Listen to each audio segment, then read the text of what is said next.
El 1 de marzo de 2017, el New York Times reveló que Obama y sus colegas de seguridad nacional habían pasado los meses siguientes a las elecciones dejando pistas en documentos oficiales y filtrando información en un esfuerzo por destruir a Trump y seguir con sus políticas contra Rusia y China. En este proceso se dieron dos acciones conocidas públicamente y extremadamente significativas por parte de la administración Obama. El 24 de diciembre de 2016, Obama firmó la National Defense Authorization (AST-NDAA), ley de autorización de la defensa nacional que incluía la Countering Foreign Propaganda and Disinformation Act, ley para contrarrestar la propaganda y desinformación procedente del exterior.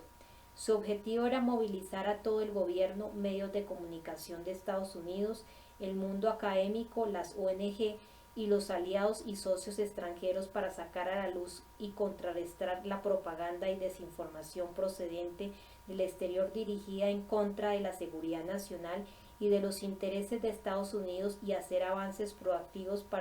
hacia una narrativa basada en los hechos de que apoya a los aliados y a los intereses de Estados Unidos. El principal objetivo de esta ofensiva de propaganda y noticias falsas es la población de Estados Unidos. Durante la administración Reagan, este tipo de actividades se denominaban medidas activas y al menos legalmente estaban limitadas a objetivos extranjeros. El asalto increíblemente orwelliano a la primera enmienda por parte de la NDAA fue procediendo por una historia de Washington Post publicada el 25 de noviembre de 2016 que nombraba algunas agencias de noticias y las tachaba de fuentes de propaganda rusa. La lista de agencias de noticias falsamente acusadas de ser agentes rusas fue proporcionada por un grupo anónimo ligado al gobierno y autodenominado Prop or Not, falso o no. Esta lista no solo incluía RT Trudeau y otros críticos con Obama de la izquierda como Antiwar.com y Ron Paul Institute, en resumen prácticamente todos los que habían criticado la guerra de Obama-Clinton contra Rusia. Facebook y otras agencias de noticias para redes sociales lanzaron inmediatamente iniciativas para censurar y restringir las noticias falsas, fake news. Entonces, el 15 de diciembre de 2016, el director nacional de inteligencia James Clapper aprobó unos nuevos protocolos que permitía a la NSA distribuir datos crudos interceptados en toda la comunidad de la inteligencia. Estos procedimientos se hicieron oficiales el 3 de enero de 2017 cuando fueron firmados por la fiscal general de Obama, Loretta Lynch. La revisión había durado más de un año. Lo que se discutía era la modificación de los protocolos sobre el secreto regulados por la Orden Ejecutiva 12.333 considerada por Edward Snowden y otros como la autoridad más significativa en nuestro actual estado de vigilancia completamente inconstitucional. Previamente era necesario que la NSA filtrara y censurara la información relativa a ciudadanos estadounidenses monitorizados por actividades de contrainteligencia extranjera. Así, los agentes que habían estado filtrando datos curiosos interceptados sobre Trump a las agencias nacionales de noticias podrían solicitar cierto grado de inmunidad ante la Fiscalía con el efecto legal combinado de la NDAA y la OE 12.333 revisada. Es más, cualquier búsqueda a las fuentes de las filtraciones se hizo infinitamente más difícil. El New York Times y otras agencias se han referido constantemente a filtraciones, interceptados u órdenes judiciales de la FISA, Ley de Vigilancia de la Inteligencia Extranjera, en toda su campaña de demonización de Trump. En algunos casos, las afirmaciones estaban relacionadas con dos supuestas solicitudes al tribunal FISA al respecto de Trump y sus asociados. Una de ellas fue rechazada. La otra tuvo como resultado una orden de vigilancia en octubre. El FBI a través de la División de Seguridad Nacional del Departamento de Justicia hizo estas solicitudes secretas según investigaciones de contrainteligencia y terrorismo. La primera justo después de que surgieran las noticias sobre el ataque informático al CND era supuestamente demasiado amplia incluso para el tribunal FISA, que rara vez rechaza solicitudes. Esa solicitud sí existe podría resultar importante a la hora de sacar a la luz las fuentes y las intenciones de quienes conspiran contra Trump. Se dice que la solicitud de orden judicial de octubre se limitaba a un servidor que supuestamente estaba relacionado con las afirmaciones relativas a los lazos de la campaña de Trump con dos bancos rusos. Otras filtraciones se refieren sencillamente a material interceptado.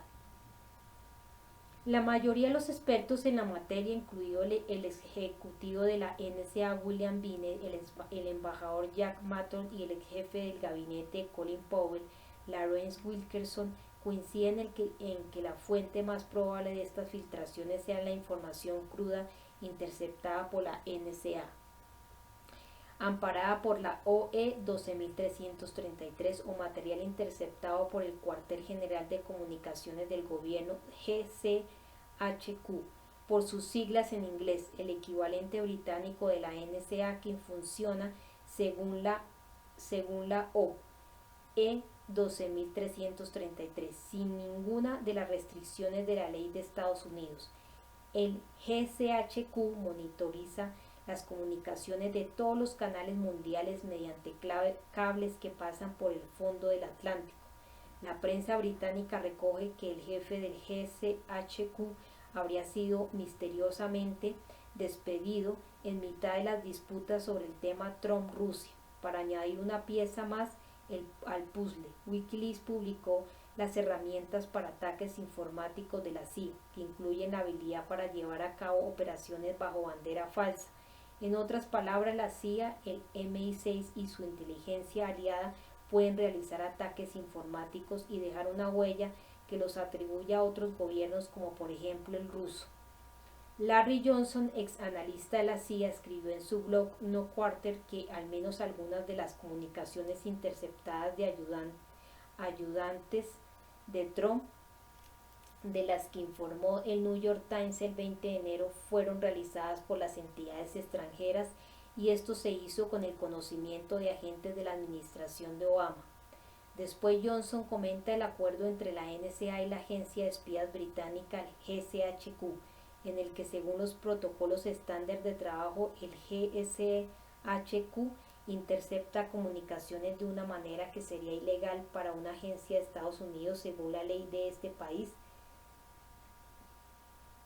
y luego se la pasa a agentes de inteligencia de Estados Unidos. Johnson también se centra en declaraciones públicas como la del artículo 1 de marzo del New York Times, cuando Obama entraba en la última fase de su presidencia, de aligerar las normativas de secreto en la inteligencia para que la información sobre los supuestos lazos entre la administración Trump y los rusos estuviera disponible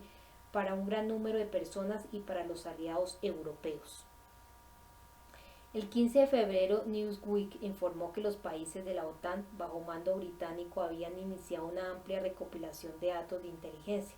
sobre la campaña de Trump y agentes de la administración. El autor Kurt Eichwald escribió: las operaciones de inteligencia en Europa Occidental empezaron en agosto, después de que el gobierno británico obtuviera información al respecto de que personas que actuaban en nombre de Rusia estaban en contacto con miembros de la campaña de Trump. Estos datos de los británicos fueron ampliamente difundidos entre los aliados europeos de la OTAN. Sus fuentes hablaban de una vigilancia que iba desde la interceptación de llamadas telefónicas hasta la recopilación de fuentes de información humanas y electrónicas. El 4 de marzo de 2017, el presidente interrumpió toda la narrativa de las noticias falsas al tuitear que Obama había realizado escuchas en la Torre de Trump antes de las elecciones y que lo que le estaba sucediendo apestaba a marcatismo. Los medios de comunicación que habían estado publicando durante meses piezas al respecto de órdenes judiciales de FISA e información interceptada sobre Trump a sus socios estallaron en lo que es la prueba más grande y descarada de la mayor mentira jamás conocida. Afirmaron que Trump estaba haciendo declaraciones sin sentido, sin ninguna prueba, retorciendo esencialmente sus propias informaciones y etiquetándolas como noticias falsas. Como ha sido el caso durante toda la guerra de los medios contra Trump, el tuit fue deconstruido hasta llegar a su sentido posible más literal y extraño. Los medios se centraron en el literal realizar escuchas y declararon que el presidente estaba completamente loco y que estaba haciendo afirmaciones sin pruebas al pueblo estadounidense. Según el extraño relato de los medios, el presidente había dicho que Obama en persona se había colado en la Torre Trump y había pinchado físicamente sus teléfonos. Otros esfuerzos por desacreditar la afirmación del presidente incluían afirmaciones de diversos agentes de la inteligencia y miembros hostiles del Congreso se construyen alrededor de la interpretación literal de que Trump en persona fue la víctima de las escuchas, en lugar de individuos o entidades asociados con él. A todo esto, la declaración real de Trump de que su campaña presidencial y sus socios estaban siendo vigilados por la administración Obama y de que era una víctima de marcatismo quedó deliberadamente oculta en el ciclo diario de noticias.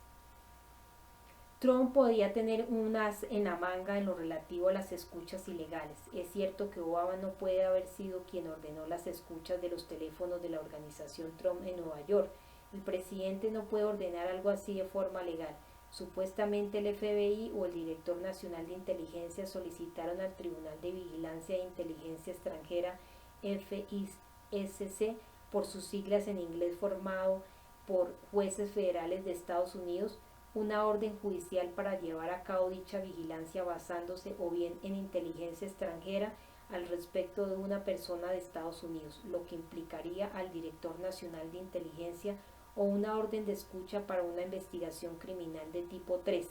lo que implicaría al FBI y a fiscales del Departamento de Justicia. En octubre de 2016, una segunda orden judicial más concreta fue solicitada por el FISC para llevar a cabo una vigilancia de un servidor dedicado de la Torre Trump. Una orden de este tipo implicaría o a la fiscal general Loretta Lynch o al director nacional de inteligencia James Clapper.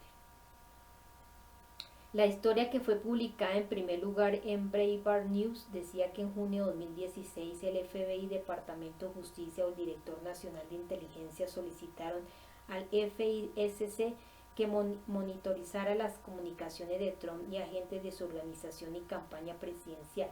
Según Breitbart, esa solicitud fue denegada por FISC, que tiene un historial de aprobar, por norma general, todas las solicitudes de vigilancia. En octubre de 2016, una segunda orden judicial más concreta fue solicitada por el FISC para llevar a cabo una vigilancia de un servidor dedicado de la Torre Trump, que solo estaba unido a dos servidores ubicados en el Alfa Bank, que se encuentra en Moscú.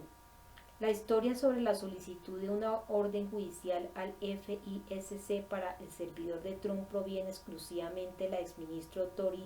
del Parlamento británico Louise Mensch, una columnista grosera, quien en su paso de 2 años por el Parlamento británico destacó por su pertenencia a un comité de investigación sobre medios de comunicación, en el que defendió a Murdoch ante el infame escándalo de los teléfonos pinchados. El 19 de noviembre de 2016, unas 3 semanas después de que los informes sobre la relación entre Trump y Rusia llegasen a la comunidad de la inteligencia de Estados Unidos, cortesía del controvertido informe elaborado por el exagente del MI6 británico Christopher Steele, The Washington Post informaba de que el director de la NSA, la principal agencia de recopilación de datos de inteligencia, visitaba a Trump en la Torre Trump de Nueva York. La reunión de Rogers con Trump no había sido autorizada ni por el secretario de Defensa Ashton Carter ni por el director nacional de inteligencia Clapper, y ambos recomendaron al presidente Obama que Rogers fuera despedido. La reunión de Rogers con Trump fue el 17 de noviembre. El artículo del Post decía: los jefes del Pentágono y la Comunidad Nacional de Inteligencia han recomendado al presidente Obama que el director de la Agencia Nacional de Seguridad, el almirante Michael S. Rogers, sea relegado de su cargo. Rogers fue uno de los nombres que se barajó durante la transición del equipo de Trump como sustituto de Clapper como director nacional de inteligencia. El artículo del Post seguía: en un movimiento aparentemente sin precedentes para un oficial militar, Rogers, sin notificarlo a sus superiores, viajó a Nueva York para reunirse con Trump el jueves 17 de noviembre en la Torre Trump.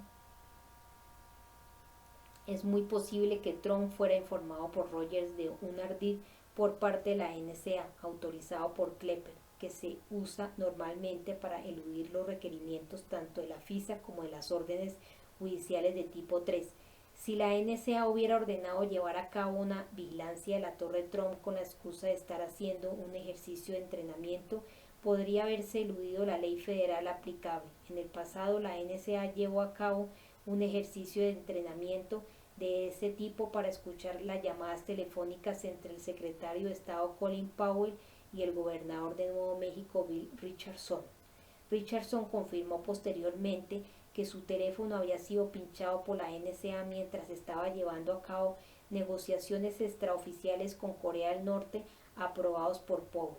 Las comunicaciones de personas de Estados Unidos identificadas por la NSA en operaciones de entrenamiento deben ser minimizadas o censuradas. Según la directiva del Código de Inteligencia de Estados Unidos, USSID, la Biblia de la NSA sobre la ejecución de operaciones dentro del marco de la ley según la FISA y sus consiguientes regulaciones, los datos recopilados sobre personas de Estados Unidos después de un ejercicio de entrenamiento también deben ser destruidos. Sin embargo, como se ve en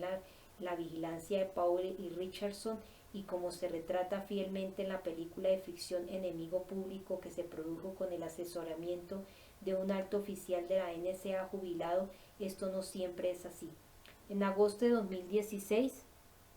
el contratista de la NSA Harold Martin III de Booz Allen Hamilton, la empresa de Edward Snowden, fue detenido después de que se descubriera que él y otra persona de la que se desconoce el nombre, también detenida, habían puesto a disposición de un tercero que no era una potencia extranjera la capacidad de vigilancia y las herramientas de espionaje cibernético de la sofisticada red de vigilancia digital de la NSA conocida como TAO, operaciones de acceso a medida. Martín y la otra persona estaban en posesión de información obtenida mediante TAO y denominada las llaves del reino. Rogers era el director de la NSA en el momento de la brecha de seguridad. Existe claramente la posibilidad de que Rogers informara a Trump el 17 de noviembre sobre la naturaleza del TAO y sobre cómo podría utilizarse para llevar a cabo una vigilancia de la Torre Trump de la misma manera que se usa para monitorizar comunicaciones y ordenadores de Naciones Unidas, misiones diplomáticas de Naciones Unidas y consulados de Manhattan. El 16 de febrero de 2017, CBS News informó de que Trump había discutido a gritos con el director de la CIA, Mike Pompeo, al respecto de unas informaciones que decían que la comunidad de inteligencia estaba coartando información al comandante en jefe. Cabe la posibilidad de que la CIA estuviera relacionada con la brecha en la TAO, descubierta en agosto y que implicaba a Martin y a su colega sin identificar, y que la TAO se usara en la Torre Trump, en concreto después de que Trump se asegurara la candidatura presidencial republicana en Cleveland a finales de julio. Sea como fuera, las relaciones entre Trump y Pompeo están tensas. Rogers ha seguido en la NSA y podría haber estado pasando información a Trump en los tiempos de la presidencia de Obama. Es una operación ilegal y no autorizada llevada a cabo por la TAO en colaboración con las plantas de la CIA dentro de la NSA o la conjunción de la NSA y la CIA en el Servicio Especial de Recopilación del Beltway, Maryland, que lleva a cabo vigilancias TAO sobre el terreno. Trump no es un experto en las capacidades y la inteligencia de Estados Unidos, de manera que quizás solo ha entendido una pequeña parte de la historia de los detalles que le fueron transmitidos por Rogers en noviembre del año pasado. Si el ejercicio de entrenamiento de TAO estuviese relacionado con escuchas ilegales a Trump y a sus consejeros y equipo, el Watergate parecía un delito menor en comparación. Los estadounidenses deberían recordar que la comunidad de la inteligencia juró de todas las maneras posibles con la mano sobre la Biblia en testificaciones en el Congreso que no estaba teniendo lugar ninguna vigilancia masiva de la población estadounidense. Las revelaciones de Edward Snowden probaron que aquellas confirmaciones realizadas bajo pena de perjurio eran una mentira descarada. Otro hecho que se perdió en la tormenta de comentarios es que ninguna de las investigaciones que llevó a cabo la comunidad de la inteligencia, bajo cualquiera de sus rúbricas, se encontró absolutamente ningún punto de contacto entre la campaña de Trump y Rusia.